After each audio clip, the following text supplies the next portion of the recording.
You're listening to World Class from the Freeman Spogli Institute for International Studies at Stanford University. We bring expertise on international affairs from Stanford's campus straight to you. I'm Michael McFaul, host of World Class and director of the Freeman Spogli Institute. Today we are talking about one of the most difficult and vexing problems in America and the world, political polarization. We've seen this in the 2016 election, the Brexit vote, President Duterte's time in office in the Philippines, and in many other countries. To speak about what political polarization means and what, if anything, can be done about it, I'm joined by Professor Murat Somer. Murat is Professor of Political Science and International Relations at Koç University. Did I say that right? That's very good. Okay, in Istanbul, Turkey, and presently a visiting scholar here at Stanford University. His book on the Turkish and Kurdish question won the Sadat Samavi Social Sciences Prize in 2015. And he recently co-edited two special journal volumes on polarization, democracy, and democratic erosion in the American Academy of Political and Social Science and in the American Behavioral Scientist. Murat, thank you for joining us today on World Class. Thank you for inviting. Pleasure to be here. So this is a huge, hard subject. I'm glad you're going to help us digest it. Let's just start with some basics. What is political polarization and what are the causes of it? Well, I would say polarization, and of course it is possible to talk about it in technical terms, but to put it simply, it is really a division of a society, of a people, into us versus them, who begin to see each other in zero-sum oppositional terms. That's really what we call polarization. And what triggers it on the surface, of course, in each specific country context, there may be different reasons or what may seem to be very different reasons. But it is really deeply political. What we see very frequently in the world nowadays is that it's a specific type of politics that really triggers it. And it has, we can identify several, maybe two versions vaguely. One is more inclusive in the sense of its political aims, in the sense of bringing to power or including more certain groups in society that were either objectively marginalized, excluded in the past, or subjectively who perceive themselves as such. Usually there's a discussion about that in each society, of course. It's not black and white. And we can distinguish between the two in a social scientific way, or is that hard to do? In terms of the political discourse of these movements, right. What they say they are trying to do, and then the makeup of their the composition of these political parties or movements, we can identify.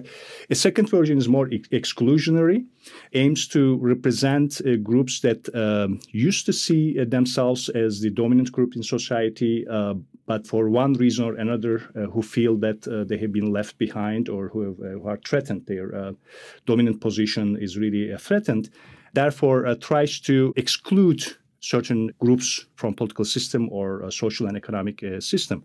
So what this politics does, however, is that it really then tries to simplify politics. It simplifies the political spectrum in terms of this them, which is the really source of the problems that this group is facing. In that sense, it really does two things. This simplification of politics really helps to consolidate the in-group, this movement itself, because these movements are in themselves very diverse. They may have also different interests and diversity within themselves. But this simplification of politics and the problem, the target group, really helps to consolidate the other group. And perhaps more interestingly and puzzlingly, it also, by simplifying politics that way, it paralyzes the other group, because the other group is often put in a very difficult place and doesn't know how to respond to this, and willingly or unwillingly, by responding, by the way it responds to this polarizing politics, it ends up deepening that polarization, which also leads to democratic decay more often than not. Well, let's get to the decay part in a moment, but help me understand, where are the cleavages between in-groups and out-groups? Is it on ethnic terms, or is it on economic terms, or is it on a rural-urban divide? And I'm guessing that in different countries, it might be on different dimensions. Absolutely. Of course, it changes from society to society. In every society, there are certain important deep-cutting cleavages that we call, in my joint work with Jennifer McCoy from Georgia State, we call that actually formative rifts. Formative rifts. Formative rifts. So these are recurring problems, recurring issues in a nation-state's history, because these are certain tensions that were created during the foundation of the state.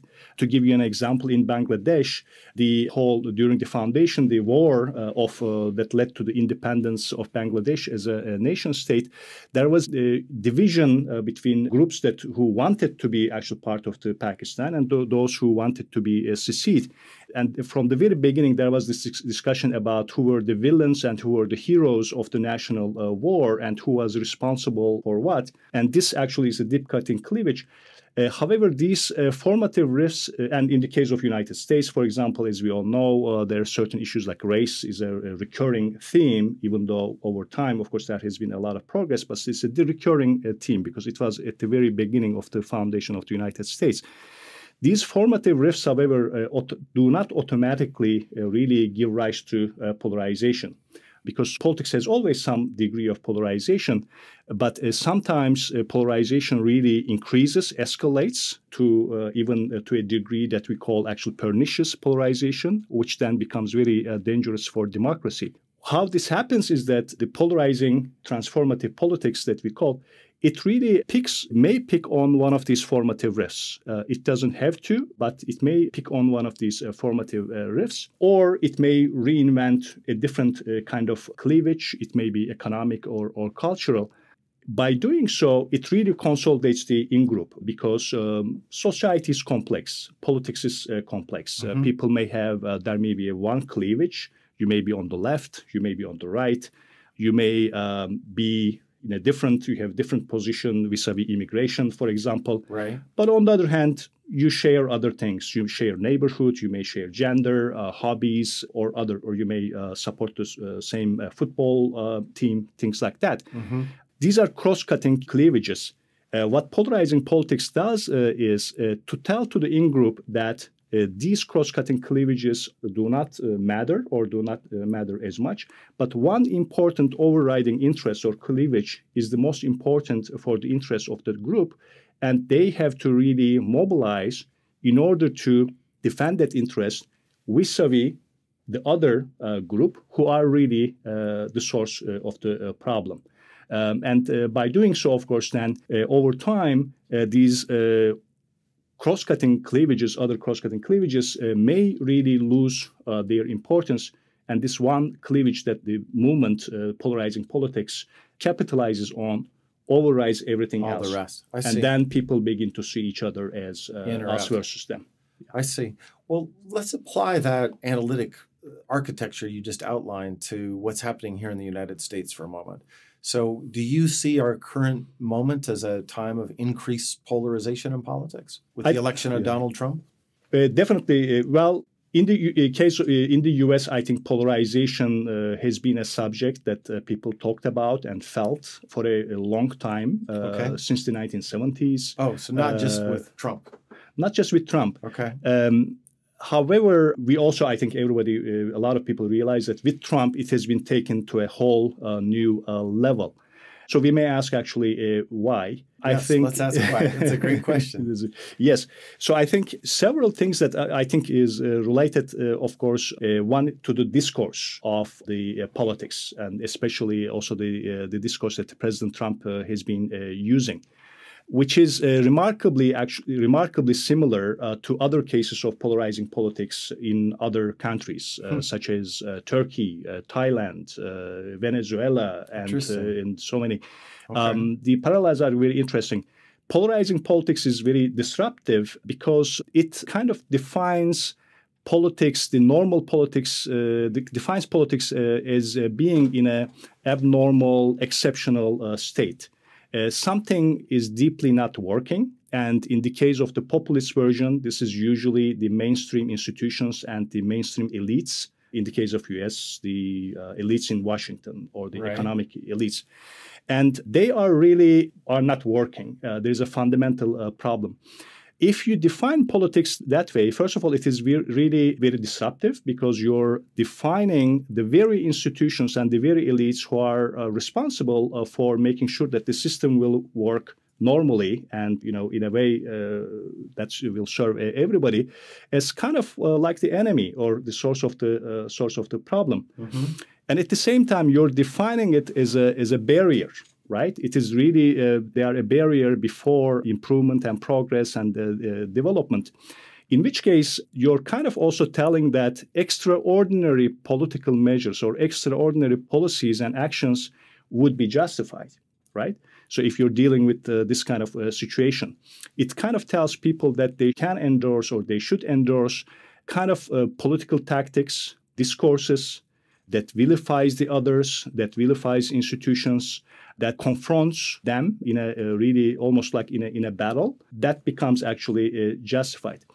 And in that sense, we see that President Trump is really using this kind of discourse and this kind of behavior. So even though the American politics and society have been polarized for a long time, the fact that within the Republican Party, and as you know very well, of course, Trump's candidacy was also created a lot of struggle and uproar within the Republican Party. Right. The fact that he became actually the Republican candidate for the presidency is very important because... What if he had failed? Would we be so focused on polarization? Like, what if Jeb Bush had won? Would we be having this conversation? As long as the opposition and the American society as a whole doesn't really understand, look at the causes of this polarization, perhaps this level of polarization would have been postponed. Okay. But it could have come, not forgot, it could have come perhaps later, right. But it would. So here's the other paradox. I'm not an expert on American politics, but I follow them closely. And I worked for the previous president for 5 years. And what's striking to me is before Trump, the American people elected an African American with a pretty funky name, by the way, twice. And he did well in some states that then the swing voters then voted for Trump in 2016. So, in the 3 states that were pivotal to Trump's victory, President Obama carried them all. And even in my home state, which is considered a very conservative state, Montana, I think President Obama got 47% of the vote. So he didn't win the state, but he came very close. That suggests to me that maybe the voters aren't as polarized as our politicians, but it's a paradox. So help me understand the paradox. How could we have gone from this fairly moderate person in the Democratic Party, and then he loses votes to a candidate who seems almost entirely different from him? And it's those switching of those voters that makes Trump president. Well, when Obama was elected, his motto was, yes, we can. Right. In a way, he also promised a kind of transformative politics. Okay. So right? He himself back then was already pushing against the status quo. Pushing against the status quo. However, as a politician, of course, ideologically, he did not use the kind of populist and other vilifying kind of discourse language that President Trump is using. Right. And of course, ideologically, these two presidents are very, very different. Right. But rather than asking the question, are voters as polarized as the elites are or vice versa, perhaps we should ask the question, why are some voters, a significant segment of the American voters, are receptive or potentially open to this kind of polarizing politics? That's a better question. And this maybe that that there is some expectation of fundamental change. Right. So that is this. And here is the question is, of course, what kind of politics will respond to this need for fundamental change? Right. So it may be, of course, we hope, and I think this is very important, that a politics with a democratizing agenda, with committed to democracy, will respond to this need. Right. But if this kind of politics fails to respond to or meet that demand, that need, then a polarizing transformative politics, and frequent version of that is populist, but there are many other versions of it, will actually respond to this demand. And be a breakdown of democracy. And eventually, in many cases, we have seen that. Change the institutions. Well, let's pivot in that vein to talk about Turkey. Explain to our listeners, who I'm sure most of them don't know much about politics in general in Turkey, let alone polarization, but do you see similar patterns there as in the United States, or is there different sources of polarization? On one hand, of course, on the surface, if you look at Turkey and the United States, they are two very different countries, two very different polities. Turkey is a very old society, polity heir to the Ottoman Empire, and is between Middle East and Europe, or in the center of Eurasia, and is an upper middle income country, still a developing country, but also an emerging, rising economy. So, United States is of course quite different. But that is actually really the interesting issue about polarizing, transformative politics. In every society, when they are confronted by this situation, people tend to think that the reasons are, and what happens, not maybe the root causes, but what happens during polarization are unique to themselves. And they may either say that actually we are immune to democratic breakdown that results from polarization. For example, American exceptionalism. Or they may think that, well, we are actually vulnerable to this. This is happening because something is wrong with our society, a weakness in our society. And in this sense, both prevailed actually in Turkey as well, a kind of Turkish exceptionalism similar to American exceptionalism. One side of it was that Turkey was hailed as a flawed, yet a unique and promising example of democracy in a Muslim-majority country and in the Middle East. As the heir to the Ottoman Empire, it was founded as a republic in 1923. And after a period of one-party regime and a revolutionary period, secularizing revolutionary period, it also transitioned to multi-party democracy. And with many shortcomings, however, and interruptions in this competitive political experience, Turkey remained a democracy. And the idea was that certain institutions that were founded at the beginning of the republic, they were very strong. And they would not allow the kind of things that, for example, we have observed in less developed democracies or polities in the Middle East and so on. These things would not happen in Turkey. So Turkey was accepted also with the coming to power of the Justice and Development Party in 2002, which was a party in political Islamism. In fact, many people were actually kind of hopeful that this flawed yet working democracy of Turkey would consolidate itself as a liberal democracy. That's Mr. Erdogan's party, right? Just this is the current president, Mr. Erdogan's party. Their first big electoral victory was 2002. At the end of the 2002, exactly. And there was a hope that that would be a good influence, that they were coming into the political system, the democratic system. Yes, because there were two reasons for that. One, that I said these previous shortcomings of the Turkish democracy. One shortcoming was that it's as a secular democracy, its relative exclusion of religious politics. And that was seen as a weakness because that was an existing really politics and representing a certain segment of society in Turkey. So they came to power legitimately through elections, and the system allowed it.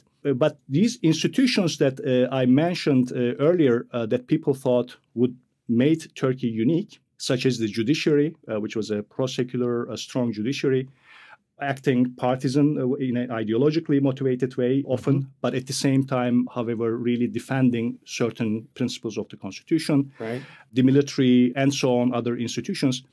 They were also, however, in a way preventing change because they were conservative in themselves. Now, then Prime Minister Erdogan and his party then really picked up on this. After a while, they really began to use more and more the polarizing politics. They argued that for Turkey to become a real democracy, for the relatively excluded segments of society to be included, to be empowered, we need a disruptive type of politics. You're either with us or with them. And they began to use this politics more and more. And for a while, it looked like having some democratizing impact as well. because they were able to really overcome these conservative institutions in society. However, after doing this, the polarization also began to transform the Justice and Development Party itself. Okay. So because polarizing politics advantages a certain kind of politicians and actors in society, not necessarily people who are moderate, who really want to have reconciliation and mutual understanding and unity, and often actually people who are willing to use very divisive kind of discourse, often demagogues, and who do not necessarily have very strong commitment to democratic principles. Right. But we should here, in this process, we should also include, of course, the reactions of the opposition as well. Uh-huh. And here we see a certain kind of similarity between Turkey and Turkey in earlier, perhaps 10 years ago, and the United States.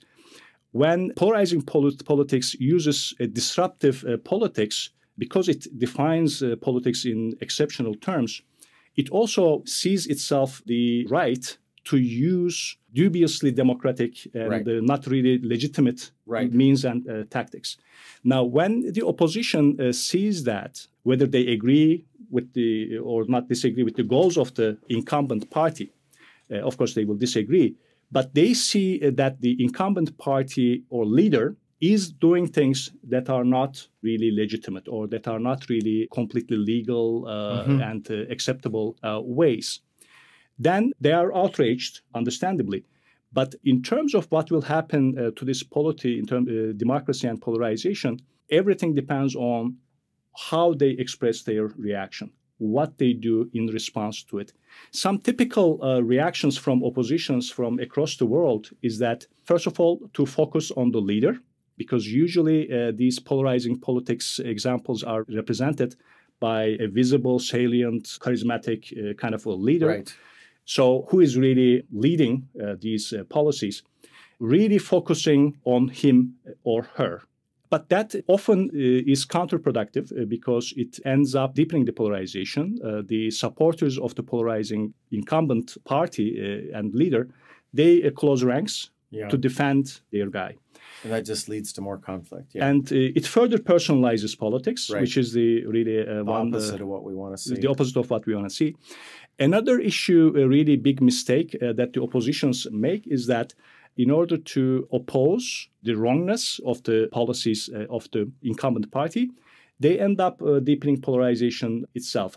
If they think that, for example, that the incumbent party is using religion, which they may be right in opposing this, but then calling all the supporters of the incumbent movement, the incumbent party, is religious fanatics, for example. Right. Or in the case of the US, racist. Right. So this also really the opposite of what we want, because then again, it consolidates the other group. Another typical reaction is that to really invoke institutions, to go to the courts, try to invite the judiciary to react and to sanction the president or the incumbent party. Right. But that also often politicizes the judiciary. Another reaction is that to go to the streets, protests, which may be sometimes necessary. But again, this may lead to a backlash from the supporters of the incumbent party, who may also actually begin protesting. We saw this in Thailand, for example. It also happened in Turkey. Again, it deepens the polarization. When polarization really deepens, after a while, it doesn't matter who is right. Right. Both sides actually really trying to support. And it sounds like a real vicious cycle, right? Back and forth. Yes. So we may actually ask the question then, what can be done about it? And this is we're going to have to do that very quickly. Give me that because we've gone over time. It sounds like a deep, hard thing. Give me your top 2 or 3 ideas of what can be done. The most important, I think, one takeaway is that the kind of politics that can successfully challenge this polarizing, transformative, authoritarian politics might be another kind of polarization. Okay. But a constructive kind of polarization. Interesting. So a kind of polarization, one that really doesn't capitalize on these formative rifts, because really on something else.